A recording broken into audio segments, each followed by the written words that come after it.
¿Quién más va a ser? Bien, estimados, entonces, ya sabes, primero, el profesor Nicolás tenía otra cosa urgente que es el último hora. La clase que le tocaba en este bloque la va a hacer el viernes, ¿ok? Y la del viernes la voy a hacer yo ahora entonces para que no nos atrasemos en el programa. Bien, segunda cosa, te pido disculpas porque entiendo que hay varias cosas que no se entienden todavía muy bien, por ejemplo la regulación renina desde el riñón, y eso porque yo no he subido la cápsula que tuvimos sobre esa regulación. Y que no más, para que las personas que necesitan la regulación urgente, como más rápido, no me dejen trabajar. ¿Ya? Bien, en la tarde entonces espero poder terminar eso y vamos a repasar esa cápsula en el práctico del próximo lunes para que no quede ningún cabo suelto sobre esa parte de la regulación. ¿Sí? Entonces varios detalles que por ejemplo que van a estar en esa cápsula básicamente.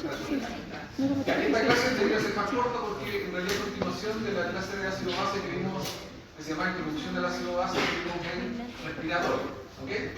Así que yo solo voy a recordar brevemente un par de cosas que son importantes y voy a pasar a la regulación renal, que básicamente es la homeostasis del bicarbonal. Básicamente eso es lo que hace el vino. ¿Ya? Para que estemos bien claros. Bien, entonces lo que habíamos dicho que el rango de pH, de la escala de pH que nosotros conocíamos, en clínica la que nos importaba era básicamente un pH muy estrecho, que era entre 7.35 y 7.45, y eso se debía mantener durante todo el tiempo en el organismo para mantener las funciones normales del organismo. En la clase original de introducción vimos todos los pH que había, todos los varios sistemas que se alteraban, sobre todo el sistema de mover el oxígeno y mover el CO2 a nivel de intercambio, eso está afectado por el pH, etcétera, etcétera. Todo eso tiene que recordarlo, ¿ok? Bien, y lo que sí también es importante es que este pH, que se mantiene en un rango entre 7.35 y 7.45, se puede tolerar algunas salidas del rango, tanto hacia el lado ácido, porque la condición sistémica se llama acidosis, y también hacia el rango alcalino, lo que se llama alcalosis.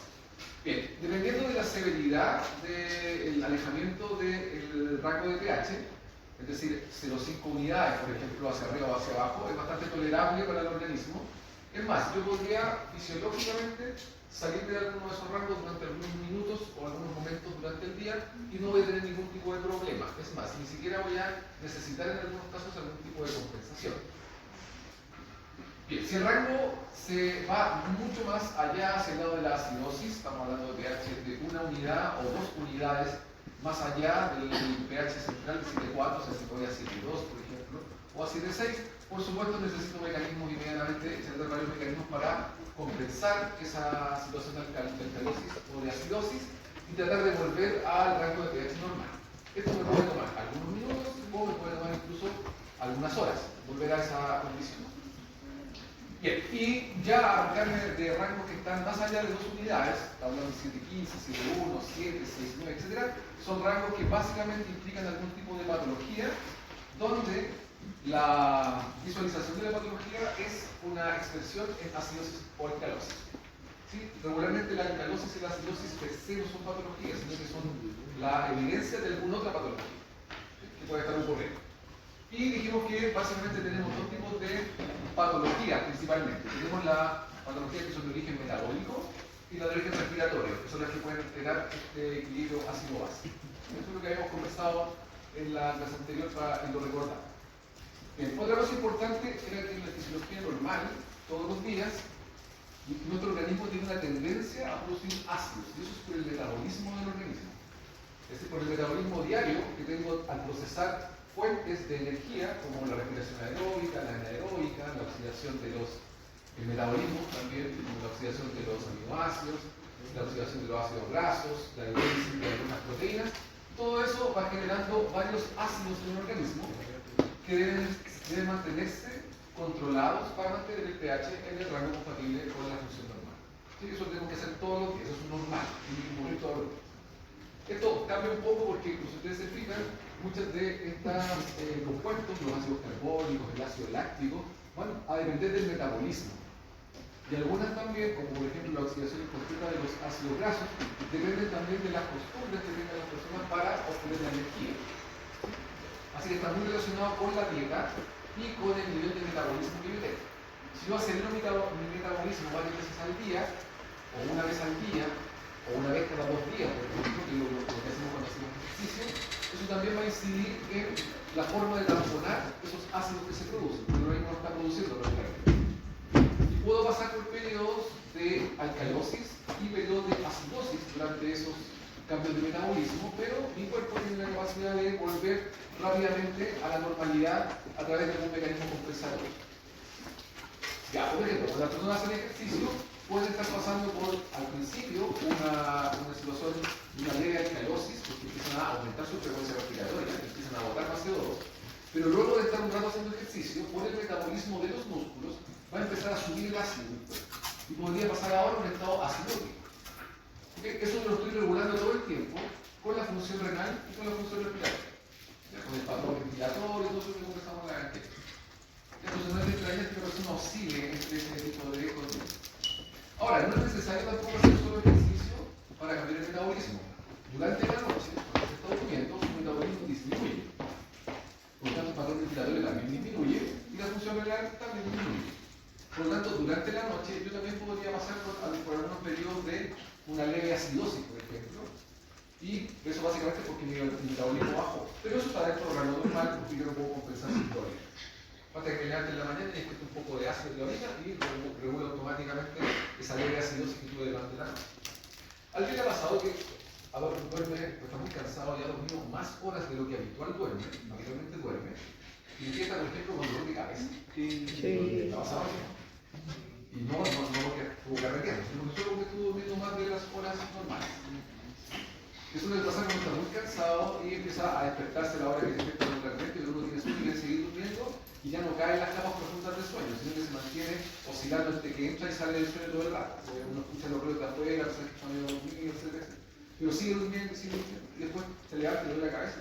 Básicamente ocurre que cuando duermo más de las horas que estoy acostumbrado a generar, estoy manteniendo mi metabolismo más bajo, más horas de lo que regularmente estoy acostumbrado. Y una de las cosas que ocurre es que mi intercambio de oxígeno es malo. Y además, si estoy encerrado en la misma pieza todo el rato, ahora en invierno, por ejemplo, encerrada, la cantidad de CO2 que está acumulándose adentro es mucho más alta. ¿Sí? No hay poca ventilación. O sea, hay poca ventilación y además yo estoy ventilando poco, ¿cierto? Cambié mi patrón respiratorio. Entonces, probablemente me empiezo a poner ácido. Y esa acidosis, al otras cosas, genera dolor de cabeza, me empieza a doler la cabeza. De hecho, se suele pasar cuando se levanta, toma desayuno, se duerme, se tipo de rato, ¿qué pasó? Regularmente porque volvía al estado normal.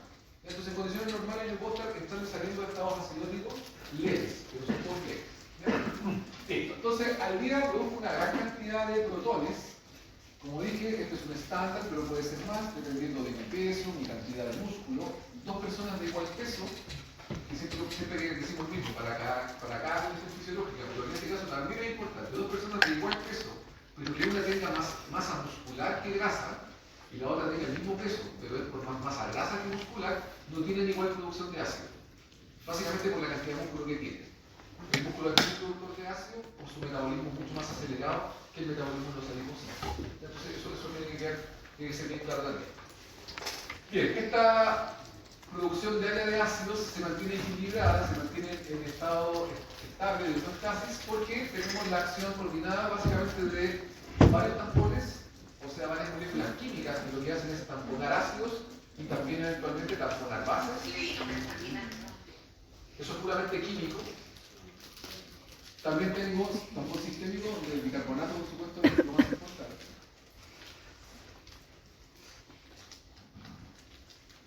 Y puede ser.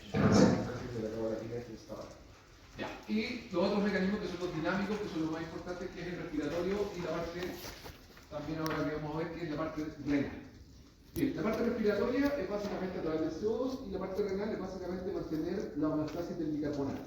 Eso implica reabsorción, secreción e incluso síntesis de nuevo de bicarbonato, por un lado. Y compensatoriamente, que es un mecanismo que está adosado a la homeostasis del bicarbonato, es que hay mecanismos compensatorios que hace el riñón para recuperar bicarbonato, pero al mismo tiempo excretar por la orina protones. Y eso lo hace básicamente a través de buffers urinarios, es decir, buffers que están presentes en la orina regularmente para atrapar protones y de esa manera llevarse el protón en forma de buffer tamponado, ¿no es cierto?, por la orina y ser excretado. Bien, entonces como la orina tiene una composición muy importante. Parte de eso lo vamos a ver hoy día, parte de eso lo vamos a ver el viernes. Lo que vamos a hacer en el práctico 2 del próximo lunes es que, voluntariamente por supuesto, cada uno de ustedes se va a poder ver la composición de su orina. ¿Okay? Y vamos a verificar si ¿Cómo la así? Qué asco. la que se usa en la primera presentación para ver si la orina está bien formada, y con eso, con la formación de la orina, yo puedo tener una idea de cómo está funcionando el riñón. No es nada concluyente, solo es exploratorio para saber si alguna condición del riñón está alterada. Entonces le pasamos a la reactiva y cada uno de ustedes, por la voluntaria, si quiere hacerlo, por supuesto, puede vigilar cómo está su orina. Esto mide pH, glucosa en la orina, la cantidad de osmolaridad que tiene en la orina, más o menos la hidratación que tiene, si hay cuerpos cetogénicos o no, si hay bacterias, etcétera, etcétera. Todo eso lo mide esa tira reactiva, que es básicamente la aproximación más barata que hay, la más práctica que hay.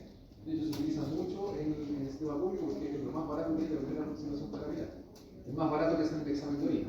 Hay que mandarlo al laboratorio. Por supuesto, como dije, no es concluyente, es solo exploratorio y le voy a contar ese día porque tiene algunos falsos positivos. De repente puede dar alguna respuesta marcadamente de una condición, pero eso es un falso positivo en realidad porque la evolución del paciente en realidad no está alterada, sino que hay algún mecanismo ahí que lo está claramente falso positivo. Eso es lo que explico en práctica también.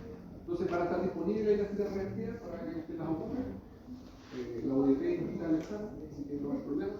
En realidad no, le digo usted mismo, lo que hay en la hora. No se preocupe porque no mide ni embarazo ni todo. Además, es personal, cada uno lo hace de forma personal, no tiene lo mismo que los compañeros. Si se quiere. Ya, quiero enseñar cómo se toma esto para que sea más fácil hacerlo. Ya, entonces, ahora contextualizando lo que hemos visto en la anterior, lo que vamos a ver hoy día. Lo que tengo entonces son 3 mecanismos coordinados y son jerárquicos, es decir, participa primero uno, básicamente por rapidez y por cercanía a los órganos, y luego van participando los otros y temporalmente, por supuesto, no tienen la misma temporalidad. Tengo 3, el primero es básicamente todos los buffers químicos que están dentro de la célula, sulfatos, fosfatos, etcétera, que pueden atrapar algunas moléculas que forman ácido, y también están los buffers químicos que están circulando en el plasma, donde por supuesto el más importante, el único que vamos a considerar es el bicarbonato. Esto es muy rápido porque como es química, apenas aparece un protón, el bicarbonato lo transporta, así que es químico, no es muy rápido, ¿sí? Por eso es la primera línea de defensa que tengo. Pero es una línea finita y por supuesto tiene la condición que como es química, es 1 a 1, es decir, por cada protón que se genera necesito una molécula de bicarbonato que lo transporte. ¿Sí? Es 1 a 1, teóricamente es 1 a 1, por lo tanto necesito mucho bicarbonato para transportar muchos protones. Y por supuesto se va a gastar. Bien, la segunda línea de defensa que tiene que ver con la generación de ácidos volátiles es el sistema ventilatorio, y aquí básicamente lo que ocurre es un cambio de patrón ventilatorio dependiendo de la presión parcial de CO2 que está siendo sensada en todo momento. Por cierto, tenemos un montón de sensores para la presión parcial de CO2 que están, en ese caso, están sensando y están alimentando a los centros regulatorios de la respiración para que cambien el patrón ventilatorio si es necesario excitar más CO2 o retener más CO2 si es necesario hacer nuevamente intercambio. Bien. Y el tercero sería el renal, que vamos a ver hoy día en detalle, y básicamente lo que tengo aquí es que el riñón filtra y reabsorbe todo el bicarbonato circulante para no perderlo en la orina, y al mismo tiempo va excretando algunos tampones que llevan protones, y si es necesario, el riñón va reponiendo el bicarbonato gastado a través de formar más bicarbonato, pero ese mecanismo de formar bicarbonato siempre está acoplado a excretar una molécula ácida por la orina. Son mecanismos que están siempre ahí acoplados. Bueno, aquí está equivocado, aquí es sistema renal, no es ventilatorio.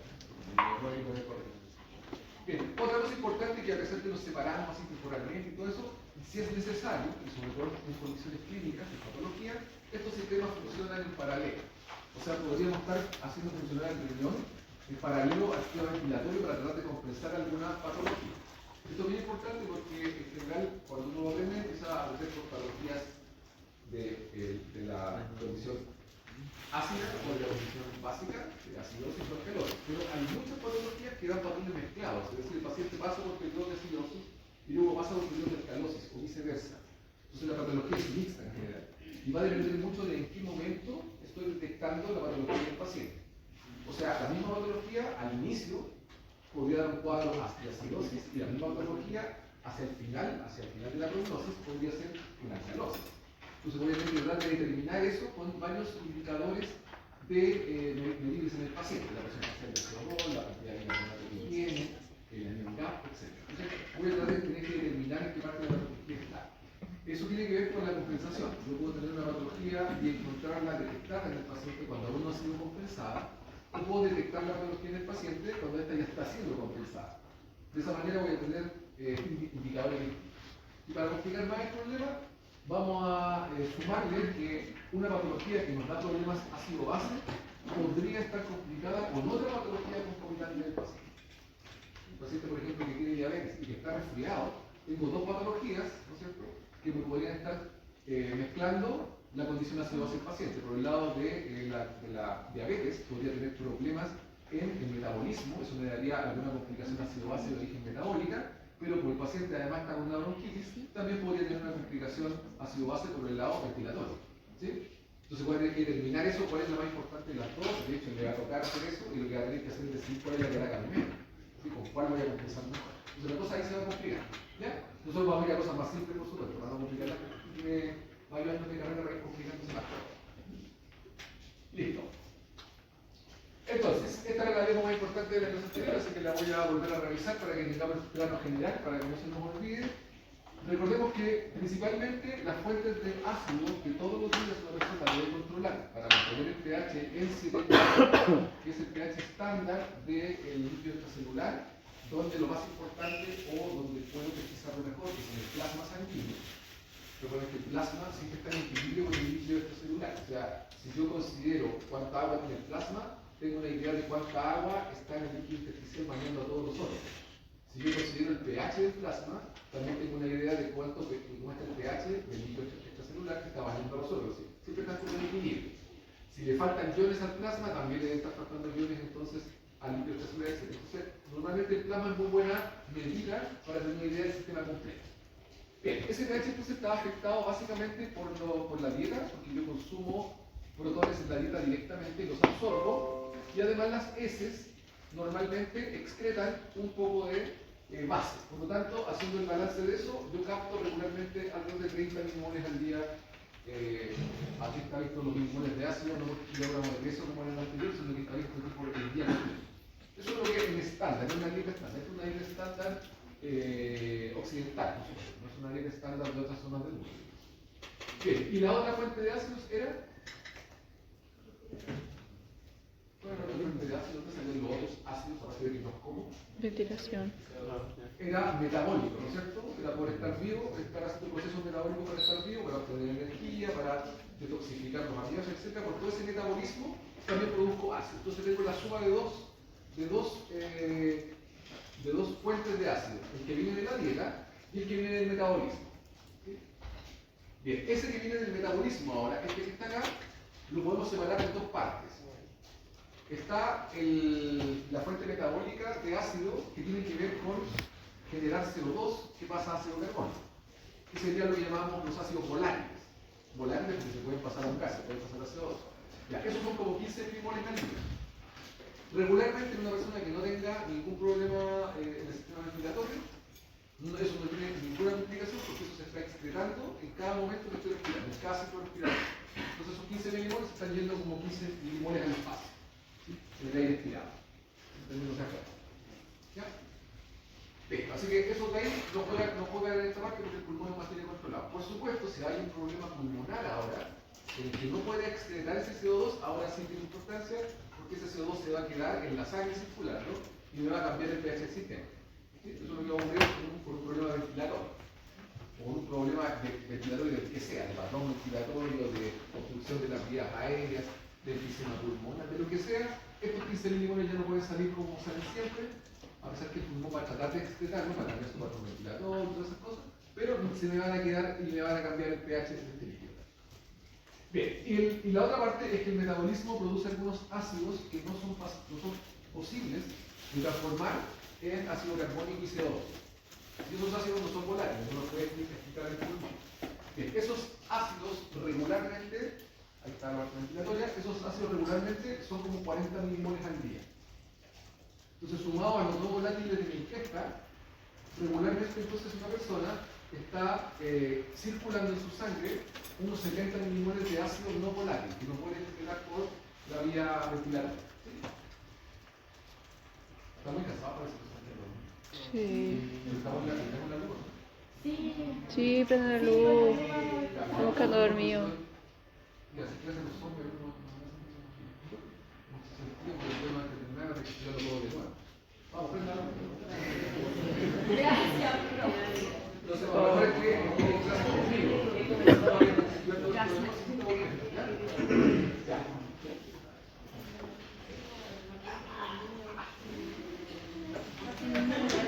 Vale, vamos a hacer un pequeño ejercicio que muestra la irrigación en el quícero cráneo. Y eso debe expresarlo haciendo alta fuerza. Lo que va a hacer es que se va a ajustar los pulgares atrás en la nuca y con los otros dedos va a empezar a empujar hacia arriba. Desde la base, desde aquí abajo, con los otros dedos, desde la base, por el pelo hacia arriba, hasta llegar a la parte más alta. ¿Ok? A la cuarta veces. 1, 2 y 3 veces. Si cuando hace eso, ¿siente dolor? ¿Siente dolor cuando hace eso? No. ¿Ah? Mi pelo. ¿Ah? Me tiro el pelo. Ah, se tira el pelo. No. Si cuando hace eso, al pasar los dedos, pero muy fuerte, tiene que hacerlo muy fuerte, pega para el víscero cráneo. Si va haciendo eso y va sintiendo dolor en el camino, quiere decir que su víscero cráneo no ha descansado correctamente. Lo tiene muy tenso. ¿Ok? Entonces, quiere hacer que diga en algún momento dice que en algún momento debería apoyar tu cabeza para descansar el cuello. Quiere decir que esta parte tiene demasiada tensión. Cuando yo hago eso, me duele y tengo mucha tensión en esta zona. Probablemente porque llegando a las 9 en esta sala no estamos en condiciones de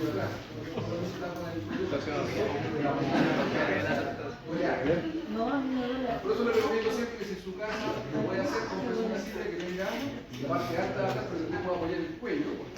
¿Sí? Y que la pantalla de la mitad de la pantalla siempre esté para sus ojos. ¿Para qué? Para que apoye la cabeza atrás y siempre esté mirando correctamente, no tenga que estar haciendo así cada vez que mira la pantalla. Por supuesto, si ponen monitones de la pulgada, no quiero así. Normal. Qué grande es el ¿Ah? Tengo que echarle grande que es súper gigante esta cosa. Por ejemplo, que hace dormido, pero no le va a ver. Bien, después de un par de tips más, por lo menos para. Ya, entonces lo que yo estaba diciendo era que tenemos 70 milimoles producidos por el metabolismo que no puede girar el sistema pulmonar. ¿Quién va a tamponar esos 70 milimoles de ácido que están saliendo todo el rato hacia el plasma? Carbonato. Entonces todos los días mi bicarbonato lo que hace es tamponar todo ese ácido no volátil que viene de todos los órganos que están haciendo el metabolismo. Hay órganos que generan más, por lo que generan menos, obviamente. Y si estoy haciendo ejercicio, más contribución de los músculos hacia ese ácido hacia la sangre y el bicarbonato no deja que el pH cambie porque lo va tamponando químicamente. ¿Sí? ¿Hasta ahí estamos bien? Esto es. Pero entonces, ¿qué estoy haciendo todos los días? Estoy gastando bicarbonato. Sí. Bien. Bien. ¿Qué ocurre con el bicarbonato? Dijimos que estaba en exceso. Tengo mucho más que 70 milimoles. ¿No es cierto? Tengo alrededor de 4.900 milimoles, casi 5.000 milimoles circulando. Por lo tanto, no se me va a gastar ningún problema con eso. Pero lo que sí me ocurre es que se está gastando diariamente y el resto de bicarbonato, el que sobra de tamponar esto, sigue circulando en sangre. Bien, el bicarbonato es una molécula que filtra libremente en el glomérulo. Por lo tanto, como filtra en el glomérulo, pasa al filtrado tubular. Por lo tanto, si filtra y no es reabsorbido, por supuesto este bicarbonato se va a terminar saliendo por la vida. ¿Ok? Eso no ocurre porque el riñón, ahora todo lo rojo es riñón, filtra al día todo el bicarbonato que no se gastó en tamponar esos milimoles de aire. O sea, al día filtra alrededor de 4.320 milimoles, que es un valor estándar aproximado. ¿Ya?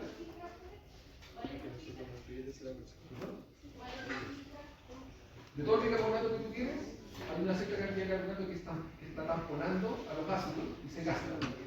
¿Sí? Todo el resto, lo que no se gastó en tamponar ácido, es filtrado en el. Bien. Por supuesto, el riñón lo filtra, pero tiene que ahora, para no perderlo por la orina, reabsorberlo. O sea que el riñón al día filtra esa cantidad y reabsorbe el 99.9% de ese bicarbonato. ¿Sí? Aquí sale como que es igual, pero es mentira, porque siempre hay pequeña cantidad de bicarbonato igual se va por la orina. No es suficiente el riñón para filtrarlo todo. Pero hay aproximadamente el 99.9, así que como que lo devuelve. Por lo tanto, ese bicarbonato no gastado en tamponar se filtra y se reabsorbe durante todo el día. Y el riñón está haciendo eso muchas veces al día. ¿Okay? Filtrando y reabsorbiendo, filtrando y bicarbonato. Listo. Pero, aunque haga ese reciclaje de bicarbonato, todavía tengo un déficit de 70 milimoles de bicarbonato que usé para estar tamponando los ácidos. Por lo tanto, el riñón además todos los días debe devolver o debe crear 70 milimoles de bicarbonato para mantener siempre el mismo bicarbonato constante. Entonces, además de eso, el riñón al día repone 70 milimoles de bicarbonato. O sea, le suma 70 milimoles de bicarbonato.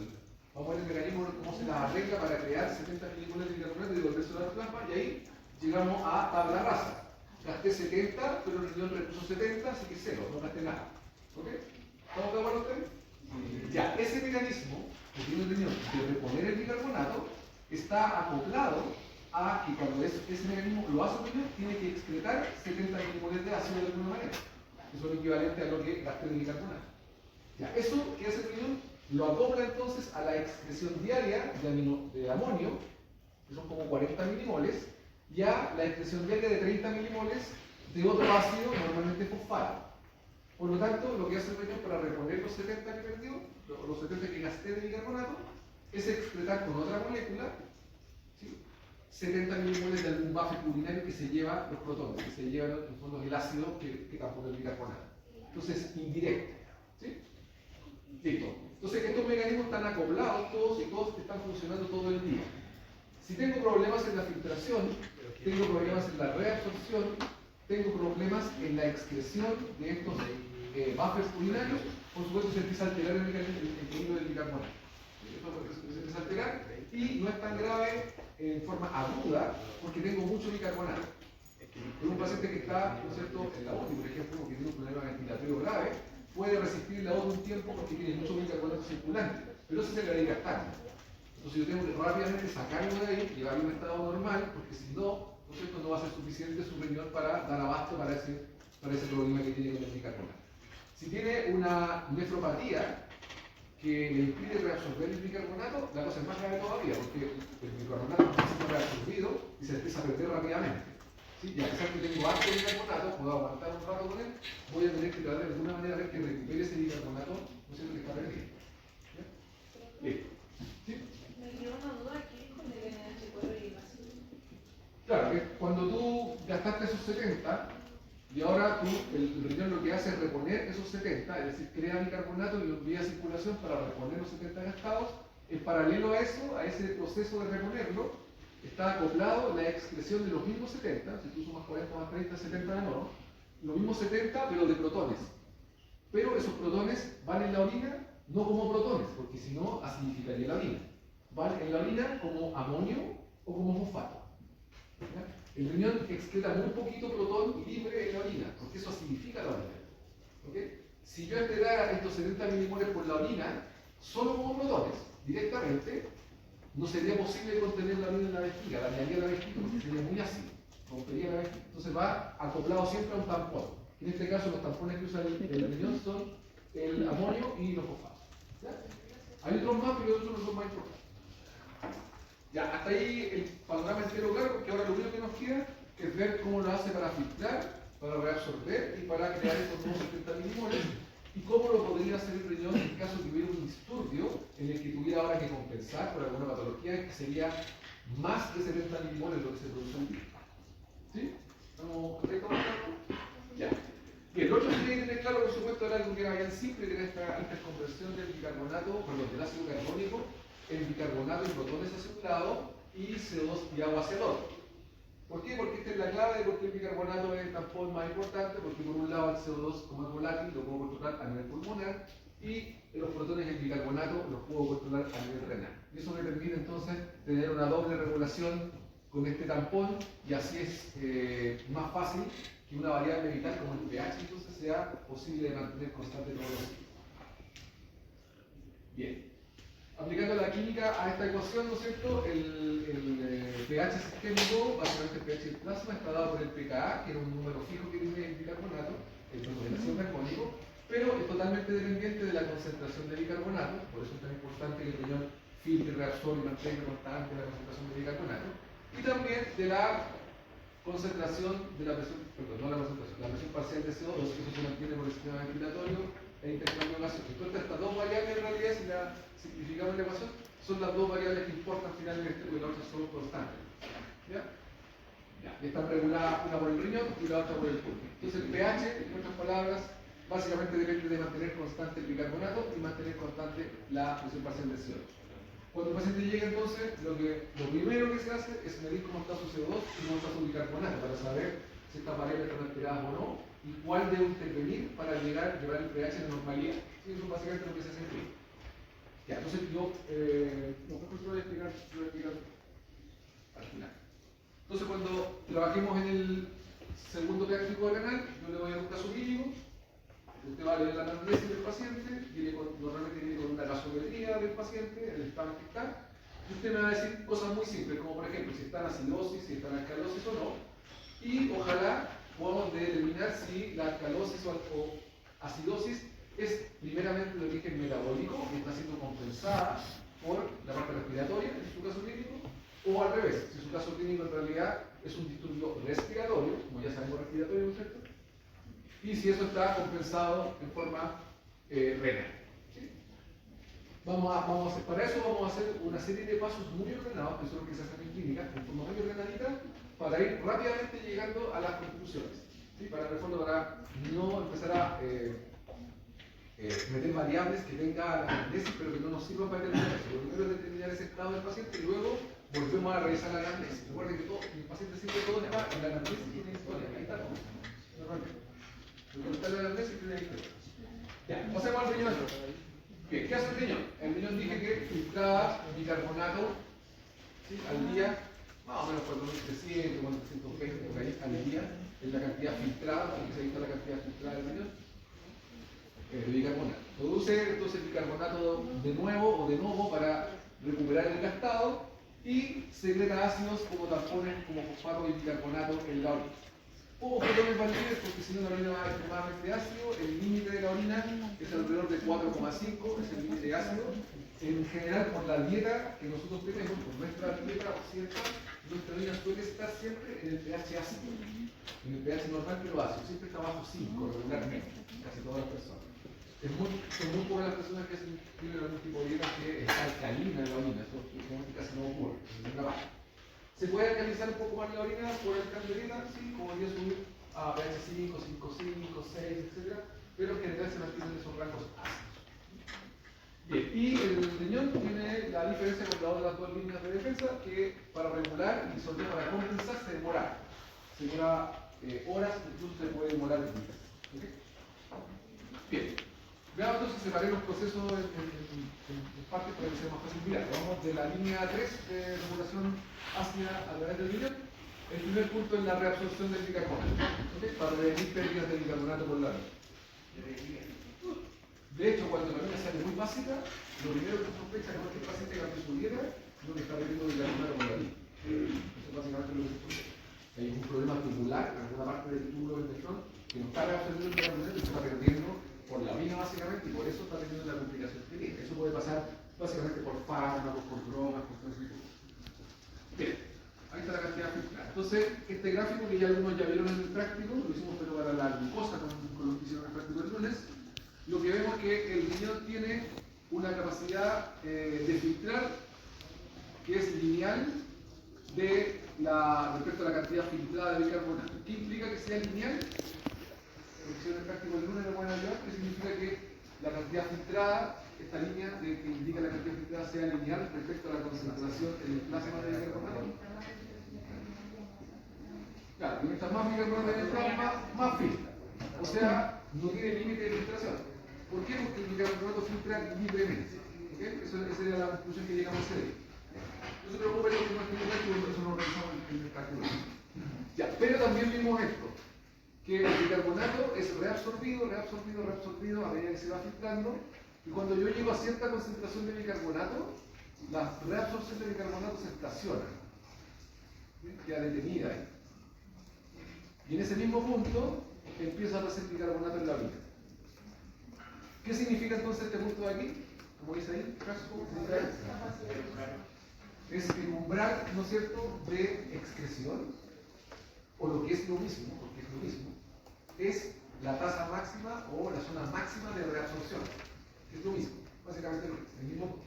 Entonces yo tengo una línea ahí, hasta ahí, lo que tengo es que este punto de acá, esta concentración de bicarbonato de plasma, entonces el bicarbonato en el plasma significa que cuando pase esa cantidad en el plasma filtrado de bicarbonato, o sea, el plasma que está filtrando llega a esa concentración, el riñón ya no puede reabsorber más, está en su máxima capacidad. Ya, regularmente eso no ocurre, no nos pasa eso. ¿Por qué? Porque estamos siempre trabajando con un bicarbonato que está más abajo del umbral de excreción. O por el riñón por lo menos pasa una concentración de bicarbonato plasmática que es menor que el umbral de excreción. Entonces el riñón no está excretando nunca bicarbonato. Pero lo que esto muestra es que sí es posible que por alguna alteración, ¿no es cierto?, tengamos una salida de bicarbonato por la piel. Ya. Ahí está el límite renal expreso, entre 25 y 28 miliequivalentes por litro que pasan por minuto por el riñón, por el globo. ¿Sí? ¿Y por qué podría tener más bicarbonato en el riñón? Podría pasar, por ejemplo, más bicarbonato por el riñón por unidad de tiempo si aumenta mucho la presión. Recuerda que siempre que aumentaba la presión, lo que ocurre es que entra más sangre por la arteria afluente, por lo tanto supera la capacidad de absorción que tiene, de reabsorción que tiene el riñón, porque aumenta mucho la tasa de filtración, entonces se filtra más de lo que el riñón está diseñado para reabsorber. Ya, entonces, ¿dónde se recupera el bicarbonato? Principalmente en el túbulo proximal, ahí está, el 80% en el protondiano proximal, del 100% que se está filtrando, hay un 6% que se reabsorbe aquí, un 10% que se reabsorbe en la asa ascendente gruesa de aquí, y tengo un 6% acá y un 4% en esta zona de acá. Bien, hay posibilidades de modificar esto. Básicamente el que lo puede modificar es el túbulo contorneado distal en la zona colectora, casi llegar a la zona colectora, esto se llama conector. Hay una posibilidad de modificar un poco la actividad del bicarbonato, pero también hay una posibilidad de mover el bicarbonato en el túbulo colector cortical y el distal. Esas dos partes son muy importantes. Yo puedo mover o puedo cambiar básicamente este 6% y este 4% de la absorción es modificable. Entonces, una de las cosas que yo había contado al principio de Renal, usted se acordaba que todo lo que pasaba en el túbulo contorneado proximal era fijo, no se modificaba, excepto algunas pocas moléculas que se modifican, pero en general casi todas las reabsorciones ahí son fijas, esos porcentajes, y cuando se modifica o necesito modificar la reabsorción de esa molécula en particular, se hace más bien en la zona distal, ¿sí?, del tubo. ¿Por qué en el caso del bicarbonato se hace ahí? Porque además, para mover el bicarbonato, ya sea reabsorberlo o si necesito excretarlo, se necesitan células especiales que están solo en esa zona. Esas células especiales que están solo en esa zona distal se llaman células intercaladas. En histología se las deben nombrar. Y básicamente para el bicarbonato hay dos, ¿no? Debe ser por Nico. Ah, ¿no lo dijeron en histología? No. Ah, ya. Lo dijeron en Nicolás. Sí. Ya. Entonces quedamos de acuerdo que en esta zona distal existen unas células especiales que no están en ninguna otra parte que se llaman células intercaladas. ¿Ya? Voy a hablar sobre ellas porque hay dos tipos de intercaladas, las alfa y las beta, que son exactamente iguales, solo que son especulares. Están de una manera y las betas están puestas justo al revés. ¿Ya? Lo voy a explicar con un par de ejemplos para que lo veamos. Y la parte variable, que es la única zona variable que tiene, en todo caso, la función de bicarbonato. Ya. Entonces empezó el profe porque empezó a poner montones de moléculas en la lista. ¿Por qué empezaba con esto? Porque todas esas moléculas son susceptibles blancos de algunos fármacos. Entonces hay algunos fármacos que tienen efecto en alguna patología y de rebote van a tener efecto en la absorción de bicarbonato porque pueden interactuar con alguna de estas moléculas. Por eso algunos fármacos pueden producir acidosis o pueden producir alcalosis. Porque el fármaco tiene su efecto como fármaco para la patología que estoy tratando, pero a nivel renal puede tener algún impacto en alguna de estas moléculas. ¿Cuáles son estas moléculas importantes?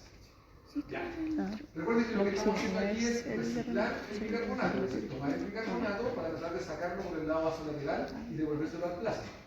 ¿Ok? Ya. Y lo que voy a tener aquí es un reciclaje que utiliza anilasa carbónica, que utiliza protones, pero en este reciclaje no hay excreción de protones, para que no se maree.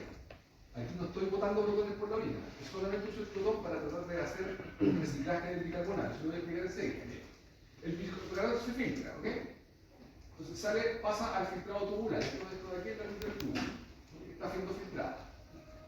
En el riñón existe un intercambiador sodio-protones que se llama NHE3, este que está acá, que lo que hace es, como estoy filtrando glucosa, aminoácidos y mucho sodio, y el sodio ¿cierto? Se va reabsorbiendo ahí en la parte proximal, una de las formas de reabsorber el sodio es meterlo hacia adentro para que salga por el otro lado, pero al mismo tiempo tiene un protón hacia afuera.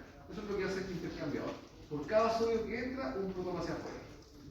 Este protón no sale por la orina, porque cuando sale hacia allá se encuentra con el bicarbonato. Y protón más bicarbonato hacia el muerto, ¿no?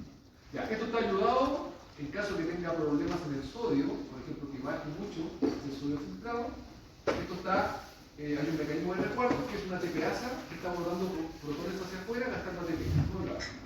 O sea, tengo una doble salida de ATP aquí que solamente está diseñado para transformar este bicarbonato filtrado y transformarlo en ácido carbónico. ¿Para qué hago eso? ¿Para qué transformo el bicarbonato que se filtró en ácido carbónico?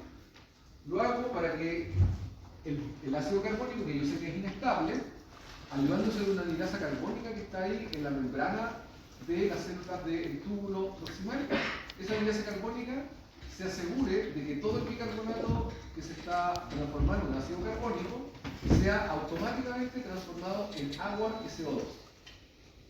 Entonces esta ecuación está obligada a pasar de bicarbonato, ácido carbónico, agua y CO2. Está obligado a hacer eso.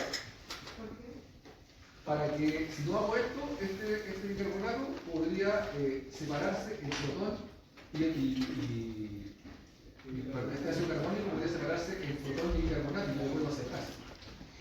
Para que eso no ocurra, entonces tengo una enzima que cataliza que este ácido carbónico pase siempre a agua y CO2.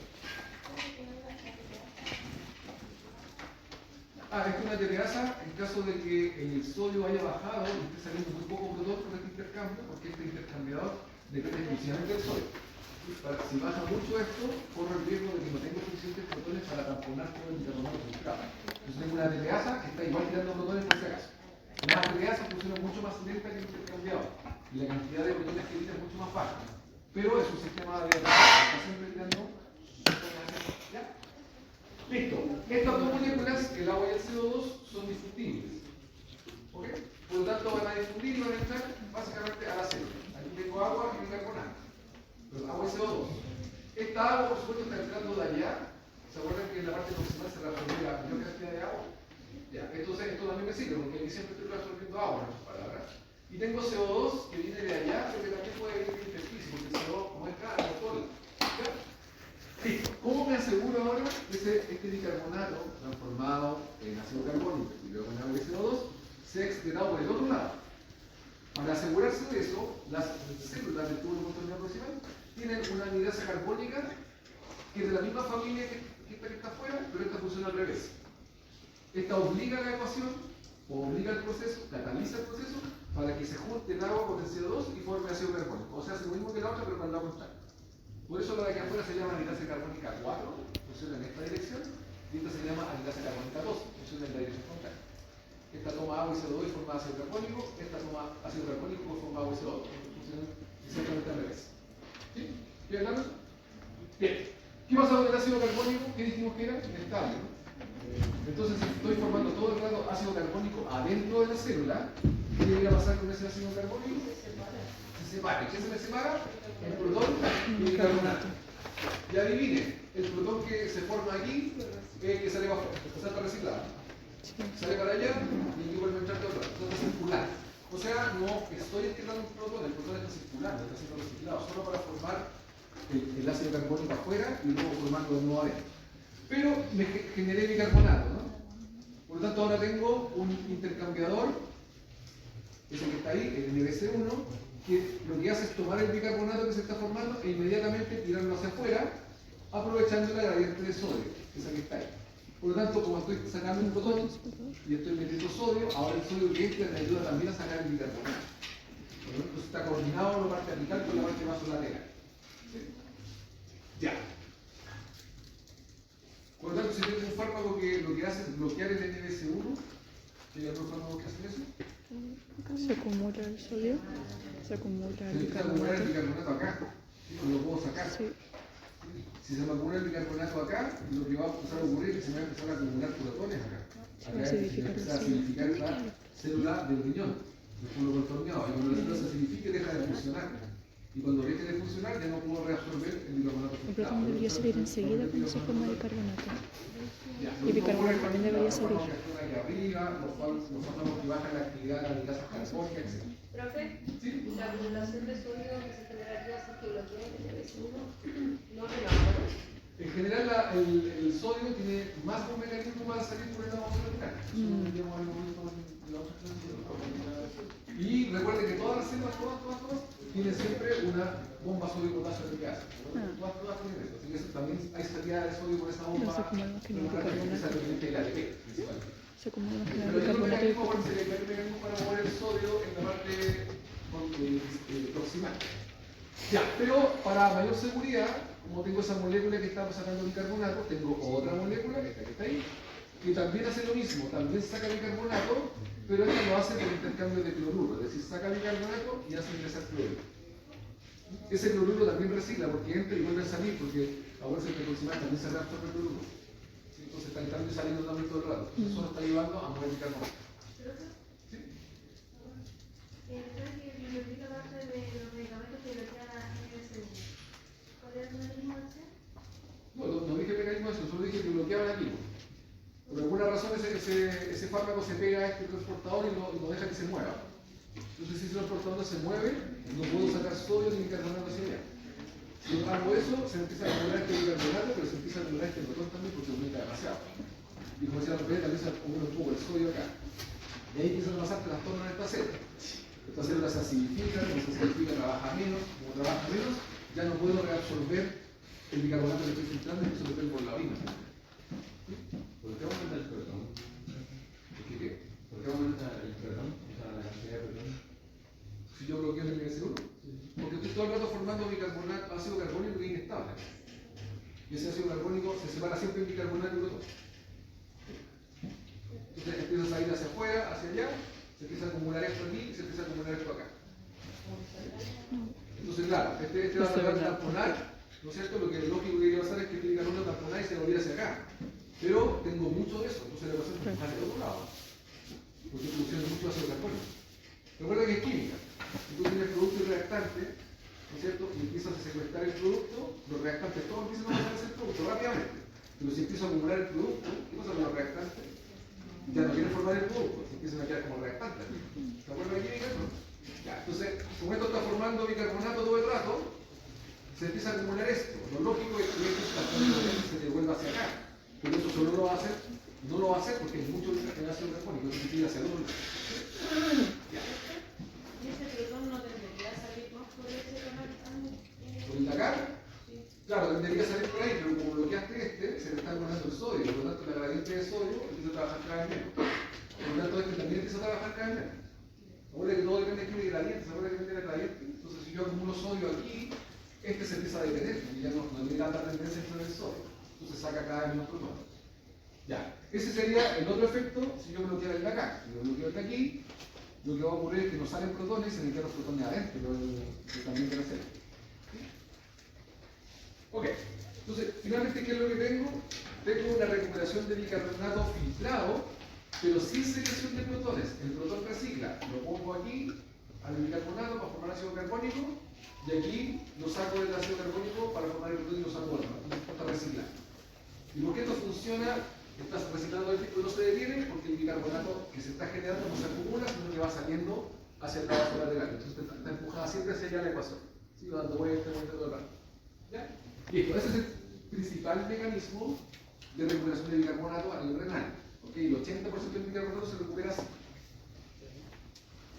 Y en partes más distales, aquí voy a mostrar una célula intercalada, que es la de tipo alfa, donde se recuperaba, se acuerda que se recuperaba poquito, dijimos el 6%, el 4%. Y a esta célula recuperan eso con este mecanismo, pero este mecanismo sí yo lo puedo inducir, puedo hacer que vaya más rápido o puedo hacer que vaya más lento. ¿Verdad? O puedo incluso inhibirlo completamente. Este mecanismo es más o menos el mismo, con la diferencia que las moléculas que participan son distintas. Por ejemplo, en las células intercaladas del tipo alfa o A, esas células básicamente lo que hacen es el bicarbonato filtrado, ¿no es cierto? Van excretando un protón, pero esto lo hacen básicamente reabsorbiendo no sodio, sino potasio. ¿Ok?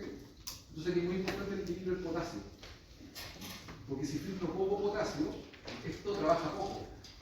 En condiciones de hipocalemia o hipercalemia, esto no funciona muy bien. Este protón de 100% no funciona bien. ¿Por qué no funciona bien? Porque es dependiente, la salida de protones es dependiente del potasio que se está filtrando. ¿Sí?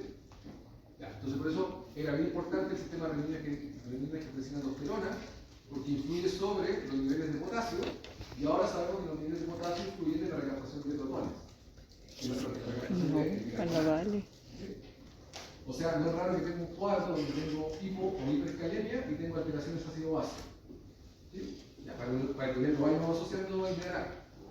Listo, aquí ocurre lo mismo entonces, solo que es por potasio, y también tengo la TPasa, así que también sale protón hacia allá, formo otra vez el bicarbonato, tengo la misma anidasa carbónica, formo agua y CO2, después difunde, y dentro de la célula, con la otra anidasa carbónica, tomo CO2, ¿no es cierto?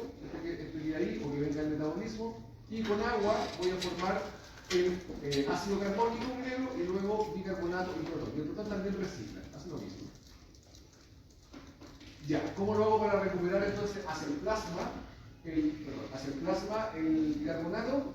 Con otro transportador, este que se llama AE1, que es un transportador que mueve bicarbonato, pero a costa de cloruro.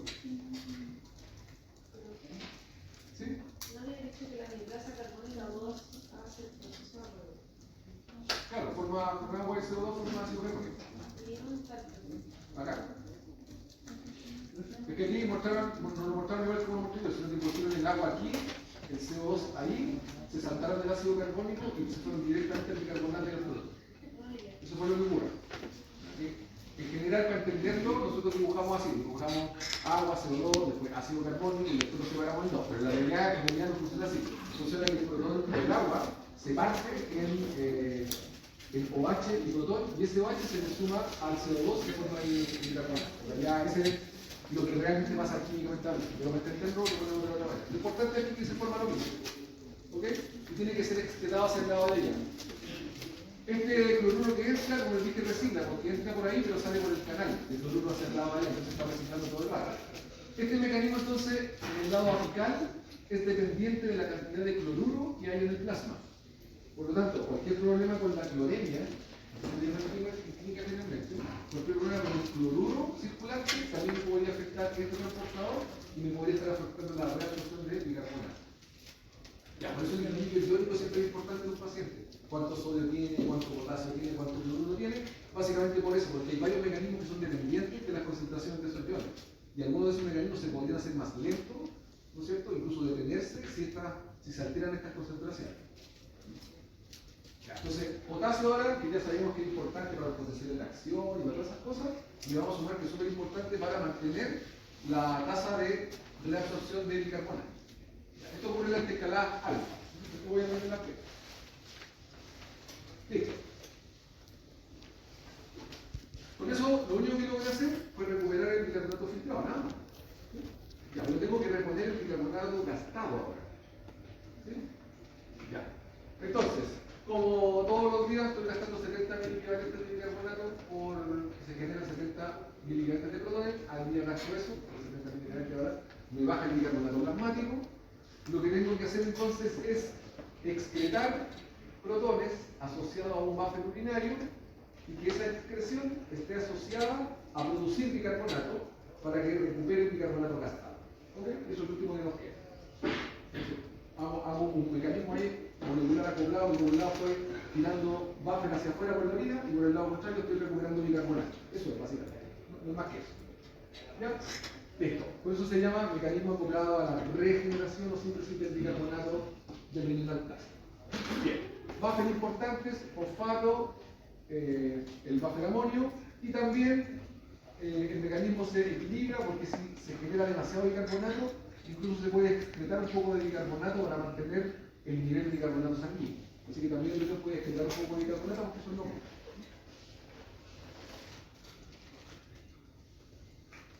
Como dije, poco protones de la orina, porque si no se la significa mucho. Recuerden que la orina tiene en su grado máximo esa cantidad de protones, un poquito el pH, 0.03, que es un pH y un ácido. Que si yo hago los cálculos, o en realidad primero voy a explicar la calculación, el buffer más importante de los buffers que eliminan protones por la orina es el fosfato, que tiene un pH más bien cercano al neutro y tiene una concentración y funciona muy bien para el pH 7.4 y el pH 6.2. Y también tengo otros buffers en la orina que aparecen generalmente, el urato y la creatinina, pero esos buffers están en menor concentración generalmente, así que el más importante de todo es el fosfato, de esos buffers que están. Si yo hago las cuentas, entonces la excreción neta de ácidos, si sumo lo generado por fosfato, creatinina y ácido úrico o urato, marco del amonio y le resto el poco de bicarbonato que a veces se da por la orina, lo que tengo es esta ecuación de acá, que por supuesto me la van a preguntar, pues no vamos a mostrar el equilibrio de esto y le pongo los números. Tengo que se excretan alrededor de 24 miliequivalentes de fosfato, 48 de amonio, y unos 2 miliequivalentes al día de exceso de bicarbonato que se produce por este mecanismo, y tengo los 70 básicamente. Y con eso empato los 70 que gasté. Eso es todo. ¿Ok? Estas son ecuaciones que esta ecuación no la voy a preguntar. Profe, ¿puedo repetir esta diapo de nuevo? Ya, fue el día, gastaste 70 de bicarbonato, Sí. porque tuviste que transportar 70 de ácido. Entonces, ¿qué es lo que hace el riñón? Repone los 70 de bicarbonato que gastaste, generando 70 miliquivalentes de un tampón que se lleva el ácido. ¿Sí? Y eso es lo que hace. Entonces, como que indirectamente el riñón está excretando los mismos protones que tamponó el bicarbonato. El bicarbonato tamponó 70, por eso se gastó en 70 miliquivalentes, y el riñón repone los 70, formando 70 miliquivalentes de un buffer que se lleva ácido, que se lleva los mismos 70 de ácido. Ya, ¿cuáles son esos 70 de ácido? 24 de fosfato y 48 de amonio más o menos. ¿Sí? Y por eso la orina siempre tiene amonio. Y por eso siempre huele a amonio la orina, en general. ¿Sí? Y por eso el amonio debe estar en esas concentraciones en la orina y no en otra parte. ¿Ok? Gracias. Ya. Ya, listo. Ahí está explicado en palabras lo mismo que acabo de decir. Entonces, 70 millones de gastados por los protones que generé, el riñón generó 70 de nuevo, y eso se fue básicamente como ácidos no volátiles, o sea, estos buffers ahí. ¿Dónde ocurre principalmente? Perdón.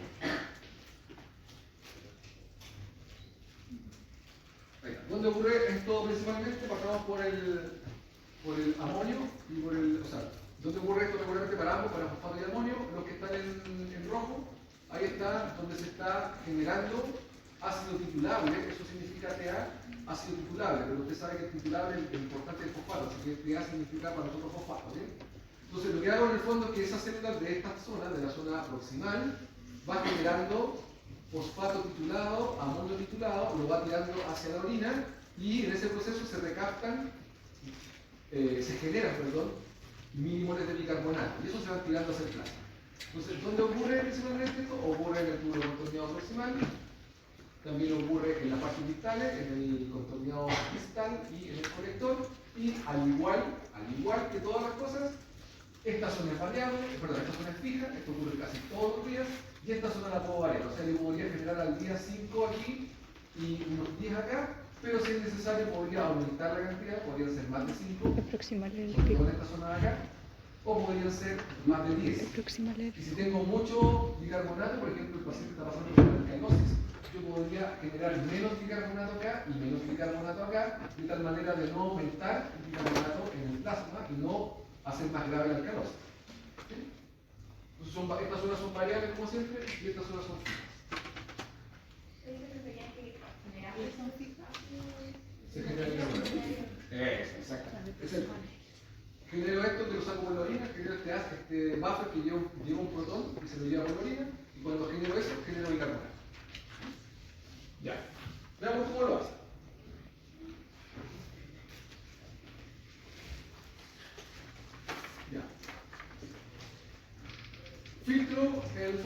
fosfato también filtra libremente, solo que no hay mucho, pero el fosfato que está en el plasma se filtra regularmente en el glómero y pasa a filtrar. Ya, ese filtrado de fosfato, químicamente el fosfato tiene la posibilidad, igual que el bicarbonato, de atrapar un protón. Funciona también como un tampón. Lo que pasa es que hay muy poco en el plasma, pero funciona también como un tampón. Entonces, ¿qué es lo que ocurre? Con la aldehidrasa y con el intercambiador sodio-protón que tengo en el túbulo proximal, lo que va a ocurrir entonces es que voy a sacar protones hacia afuera, los mismos protones que estaban tamponando, ¿se acuerdan? Y haciendo que reciclar el bicarbonato. Ya, una parte de esos protones que se sacan se unen ahora no al bicarbonato, sino al fosfato filtrado, y el fosfato filtrado se transforma en este otro derivado del fosfato. El ácido fosfórico, si ustedes se acuerdan, el ácido fosfórico tiene 3 protones. No sé si en química alguna vez lo ven, no sé si lo ven, pero el fosfato tiene la característica de que tiene 3 protones, o sea, tiene alta capacidad tamponante porque puede perder 1, puede perder 2 protones, ¿no es cierto? Y podría incluso perder los 3 y quedar solo como fosfato. Y al revés también funciona, podría atrapar 1, podría atrapar 2 o podría atrapar los 3. El problema es que cuando atrapa los 3 y se transforma en el ácido fosfórico, ese ácido es muy potente, es muy fuerte. Entonces generalmente yo no tengo ácido fosfórico, nunca en mi cuerpo se produce que el fosfato atrapa los 3 protones, llega hasta 2 nomás. Cuando llega hasta 2 es exclutado por la orina. Entonces, ¿qué encuentro en la orina? Ese protón de ahí se está yendo por la orina porque se va con el fosfato, ese que está ahí, como H2PO4, se va por la orina. Entonces, aquí, si usted se fija, no está reciclando el protón. Está saliendo, lo atrapa el fosfato y se va con el fosfato por la orina. Esto. Cuando eso ocurre, ¿de dónde viene este protón? La célula del riñón todo el tiempo está atrapando CO2 y agua y con la anhidrasa carbónica está formando ácido carbónico y luego protón y bicarbonato. El protón se me va con el fosfato y el bicarbonato se devuelve a circulación. Como este no está reciclando, este bicarbonato es nuevo, lo formé a partir del CO2 y del agua que tengo circulando, lo que tengo en el organismo. Por eso aparece ya como nuevo bicarbonato ahí. Y otra vez, ¿de quién depende que ese bicarbonato llegue a circulación? Del NS1. O sea, ¿qué pasa ahora si tengo un fármaco que me bloquea el NS1? No solo me va a alterar la capacidad de reabsorber el bicarbonato circulante, sino también me va también a bloquear la capacidad de generar bicarbonato para reponer el bicarbonato diario. Entonces es bastante grave cuando tengo un fármaco que hace eso, porque no pierdo bicarbonato por la orina y además no puedo generar nuevo bicarbonato porque al generarlo no puedo pasarlo al plasma porque tengo bloqueado y transportado. ¿Sí? Ya. Ya, eso para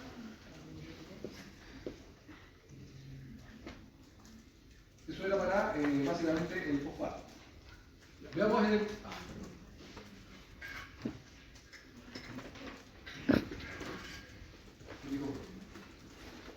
ok, veamos lo que pasa con el amonio. El amonio es un poco más complejo que el anterior. El anterior no fue complicado, este es más complejo. Ya, ¿de dónde venía el amonio?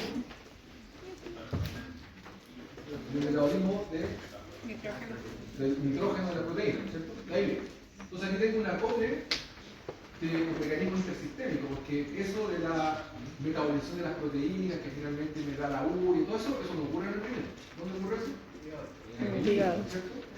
Ya, entonces ya puede suponer que un paciente con problema hepático va a tener problemas en la urea, que va a generar problemas en el amonio, que va a generar problemas en el riñón y que finalmente termina en que no voy a poder excretar protones como amonio en el riñón.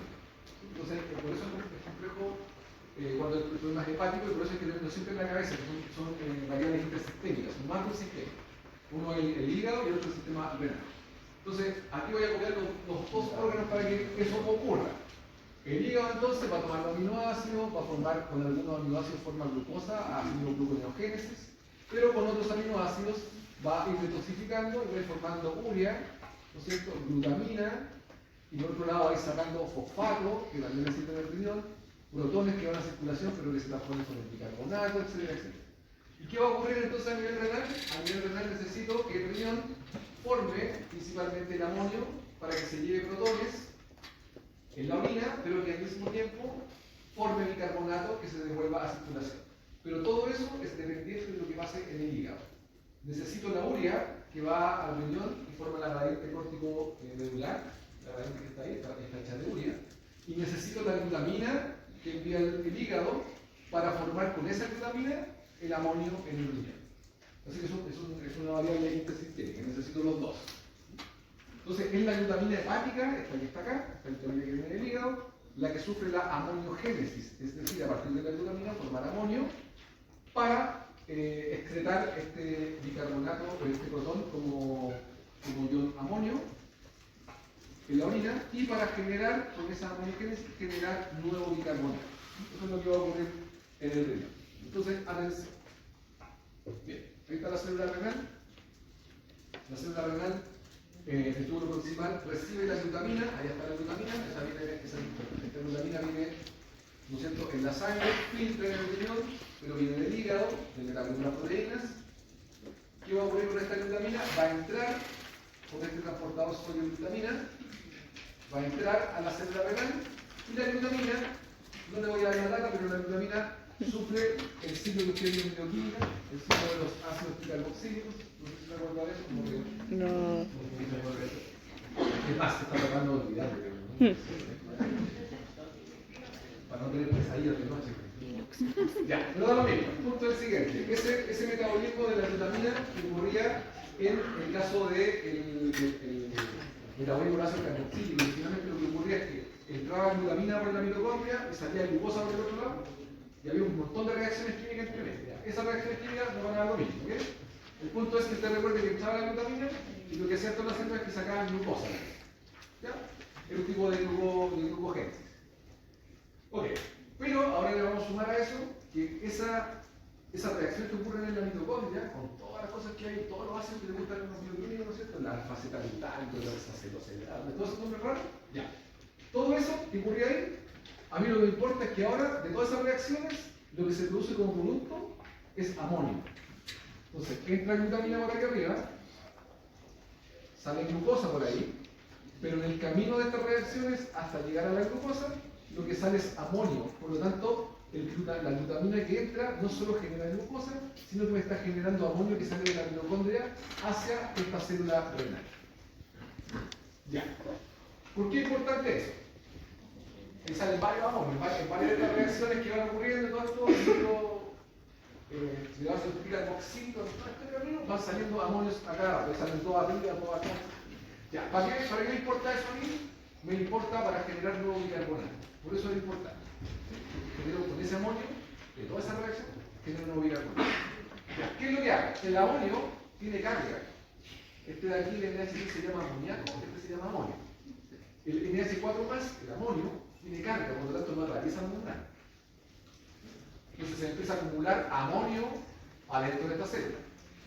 ¿Qué es lo que ocurre? Es que con esta teteasa que está aquí, le saco el protón al amonio y lo transformo en amoníaco. Este amonio ahora, transformado en amoníaco, me dio un protón que sale de la célula al filtrado y el amonio que se transformó ahora en amoníaco, el amoníaco no tiene carga, puede atravesar la membrana sin problema. Cuando sale, se vuelve a juntar afuera y vuelve a formar amoníaco. Y ese amonio ahora, como tiene carga, no puede volver a entrar. Por lo tanto, ¿por dónde se va? Va a volver. Es una suerte de lujo hacerlos permeables y luego hacerlos impermeables para que no pueda permear y se va a volar. Listo. El punto es, bueno, ahí tenemos la mitad, ¿no es cierto? Ahí tenemos la expresión del protón como amonio, porque ahí lo que logré sacar es sacar protones para afuera y sacarlos como amonio. Eso fue lo que logré hacer. ¿Ya? Pero para formar esta glucosa de aquí, en esta tira de reacciones de la mitocondria, necesito protones. También. ¿Sí? Esos protones de esa transformación de estas moléculas a glucosa que requieren un protón, ese protón lo vuelvo a sacar de la formación de agua y CO2 en ácido carbónico y el ácido carbónico en bicarbonato y protón. Y con eso termino de formar esta glucosa que al final se va a circulación. ¿Y qué generé de este lado con esas reacciones que venían de la glutamina, todas estas reacciones de aquí, que requieren protón de ahí? Es que generan un nuevo bicarbonato. Todas esas reacciones de ahí generan eso, gluconeogénesis que requiere protones la ligrasa me da CO2, pero me genera bicarbonato. Y el bicarbonato vuelve a salir por el otro lado, hace circulación. Por lo tanto, con estas reacciones de aquí, logré generar el amonio por el lado de acá y logré generar bicarbonato por el lado contrario. Y el bicarbonato ahora empieza a salir otra vez por el transportador NDC8, que básicamente tiene todas las células de esta zona. De esa manera ahora generé bicarbonato, pero como la glutamina me da muchas moléculas, este proceso es más eficiente que el otro, porque como genera muchas moléculas, necesito muchos protones, y cuando genero muchos protones, genero muchas moléculas de bicarbonato. Por cada vez que esto ocurre, estoy generando 4 bicarbonatos, ¿sí?, que están saliendo hacia el lado contrario, están saliendo hacia el plástico.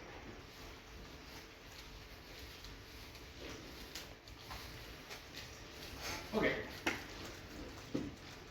Con estos mecanismos entonces, la reabsorción de bicarbonato, la formación de este fosfato y la formación del amonio, lo que tengo es entonces recuperación de bicarbonato y síntesis de bicarbonato de nuevo. Y si yo sumo eso, lo que tengo es que el riñón está excretando básicamente protones en forma de estos varios veces años. No olvidar en todo caso que el amonio se puede recircular en algunas zonas, esta parte que estamos viendo recién ocurrida aquí en el proximal, pero también existen otras zonas donde con intercambiadores voy tirando el amonio hacia afuera, lo transformo en amoníaco y luego permea y va saliendo por el colector. Esta es la forma que tiene de moverse el amonio rápidamente. No es que todo el amonio que se forme en el túbulo recorra todo el túbulo hasta llegar al colector, sino que hay zonas donde yo puedo aumentar la salida de ese amonio para una excreción más rápida. Entonces, este amonio de acá puede manejarse también. Puedo hacer que salga más rápido, transformándolo en amoníaco y extraerlo por el colector. Eso es lo que puedo hacer en esta zona, sobre todo en el túbulo, en la gruesa de Henle. Puedo manejar el amonio, en otras palabras, para que vaya más rápido.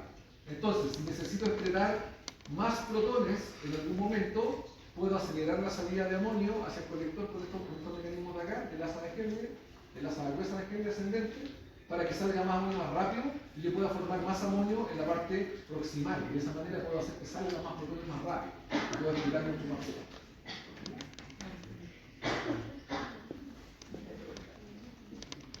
Bien, hay un montón de mecanismos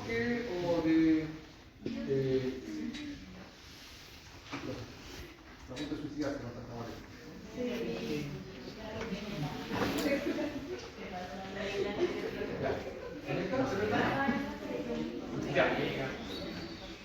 Lo que ocurre es que finalmente el proceso en resumen era tomar glutamina que viene del hígado, formar amonio por un lado para excretar el protón, y esa formación de amonio que viene de la transformación de la glutamina en glucosa está acoplada a que esa transformación de glucosa genera bicarbonato. Y ese bicarbonato se va tirando hacia ella. Entonces, ¿qué logré? Que con glutamina, que no es bicarbonato, formé protones de excreción y bicarbonato para el lado del plasma y voy recuperando el bicarbonato. En resumen es eso. ¿Ok? ¿Cómo esta cosa, cómo es que sale más rápido? Ya, entonces cuando genero amonio, ¿no es cierto?, que es impermeable, lo que ocurre aquí, cuando genero amonio, lo que yo esperaría, como eso es impermeable, es que esto diera la vuelta por todo el túbulo y saliera por el túbulo colector, ¿no es cierto? Listo. Pero recuerde que eso está en 3 dimensiones. Por lo tanto, lo que nunca debo olvidar es que la asa de Henle, que va a subir, queda enfrentada con un túbulo colector. Están a la misma altura. Por lo tanto, del asa de Henle yo puedo sacar cosas hacia el intersticio y del intersticio las puedo meter al colector. Y no tengo que dar la vuelta completa por todo el túbulo.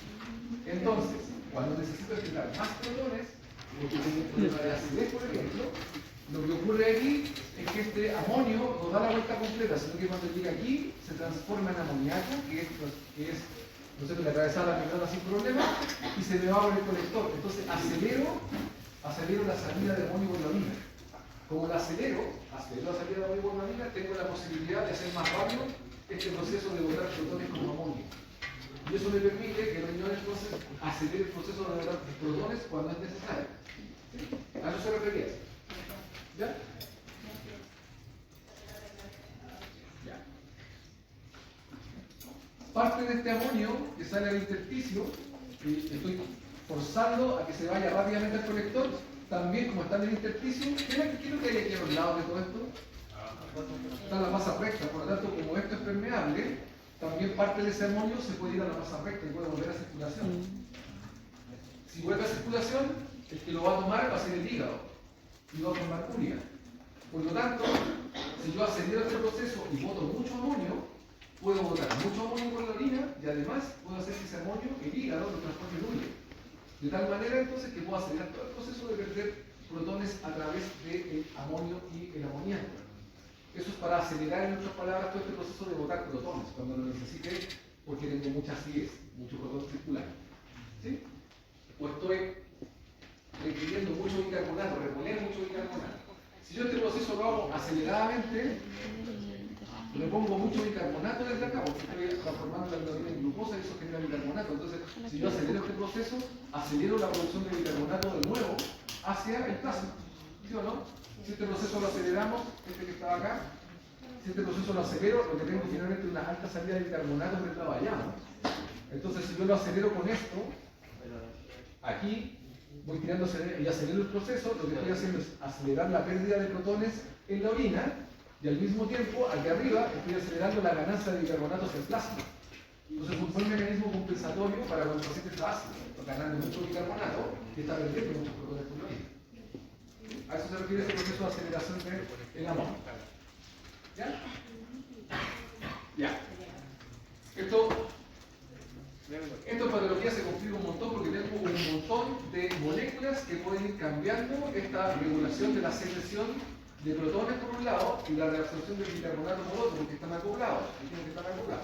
Ya tengo un montón de mecanismos que lo pueden hacer. Fíjense, la aldosterona, la aldosterona, que son cosas que hemos visto, el hipoaldosteronismo, la hiperpotasemia o hipercalemia.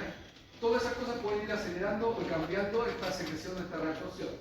¿Sí? O sea, tengo una zona, como son dependientes de moléculas finalmente, de sodio, de potasio, todos esos intercambios son dependientes de eso.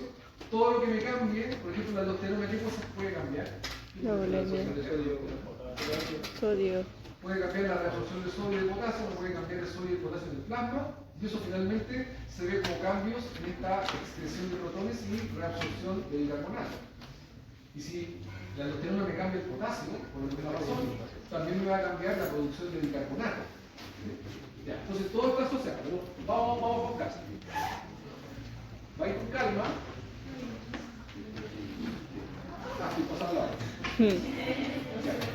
Entonces, déjenme mostrarle dos cosas. Yo partí más tarde en su caso. Nunca se acuerdan las otras cosas, pero parte más tarde y después están ahí. ¿Ya? ¿Ah? Ya. No, pero la otra opción es que esto lo veamos en práctica. No, ¿qué dice? No, pues nada que ver. Pero si lo aplicáis. No, si después la prueba, un 2. Célula intercalada alfa y beta. ¿Ok? Con eso vamos a terminar. Ya, la célula intercalada alfa.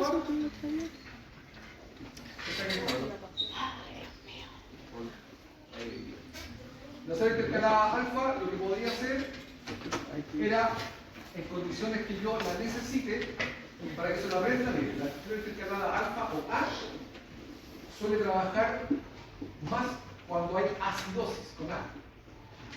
¿Ok? Y la intercalada beta, que es con B, suele actuar cuando hay mucha base, porque larga. O sea, cuando hay alcalosis.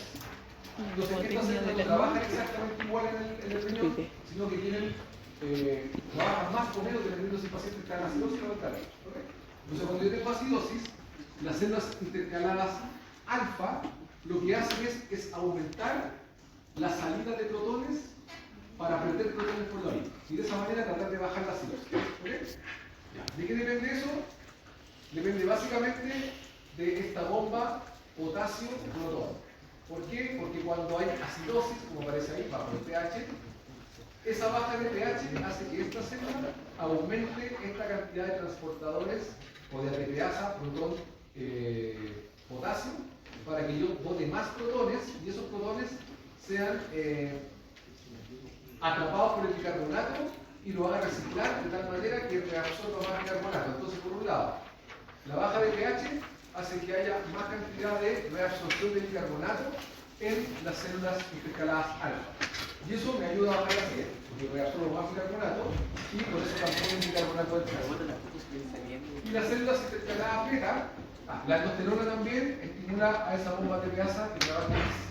Y las beta, las células beta, son para cuando tengo problemas de alcalosis. Entonces las células beta hacen lo contrario. Son exactamente iguales a las otras células, pero están por otro lado. Por lo tanto, cuando yo tengo alcalosis, lo que yo quiero es perder bicarbonato por la orina y ganar protones, ¿no es cierto? Cuando esta tercera función al revés, significa que el mismo transportador, pero está puesto ahora en el otro lado. Entonces lo que hacen estas células es tirar protones hacia el plasma, de esa manera acidifican el plasma en la alcalosis. Cuando el pH aumenta, este transportador trabaja más, empieza a tirar el bicarbonato hacia afuera en esas células, el bicarbonato sale quemado por la orina y yo gano protones. ¿Por qué puedo hacer todo eso? Porque estas células tienen la anidresa carbónica que forman bicarbonato y protón a partir del agua y el CO2. Entonces, básicamente lo que hacen es tirar protones ahora hacia el plasma y bicarbonato hacia el agua. ¿Ya? Bien. ¿Tenemos hasta ahí? El resto lo conversamos en el plan. ¿Cuánto queda?